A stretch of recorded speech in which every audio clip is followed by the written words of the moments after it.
ਲੇਖਾਂ 'ਚ ਬਲੈਕ ਲਿਖਿਆ ਤੇਰੇ ਫੇਵਰਟ ਪਿੰਕ ਪਿੰਕ ਬੱਲੀਏ ਸਿੱਧੂ ਮੂਸੇ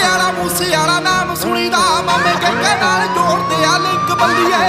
ਸਾਡਿਆਂ ਦਾ ਲੇਖਾਂ 'ਚ ਬਲੈਕ ਲਿਖਿਆ ਤੇਰੇ ਫੇਵਰਟ ਪਿੰਕ ਪਿੰਕ ਬੱਲੀਏ ਸਿੱਧੂ ਮੂਸੇ ਵਾਲਾ ਨਾਮ ਸੁਣੀਦਾ ਮਾਮੇ ਕਹਿੰਦੇ ਨਾਲ ਜੋੜਦੇ ਆ ਲਿੰਕ ਬੱਲੀਏ ਪਿਆਰ ਨਾਲ ਜੋ ਰਹਿੰਦਾ ਉਹਨੂੰ ਰੱਖ ਲੈਨੇ ਆ ਕਰਦਾ ਜੋ ਤੜੀ ਉਹਨੂੰ ਚੱਕ ਲੈਨੇ ਆ ਗੱਲੋਂ ਗੱਲਬਾਤ ਹੁੰਦੀ ਦਾ ਪਤਾ ਨਹੀਂ ਲੱਗਣਾ ਇੱਕ ਵਾਰੀ ਹੋਰ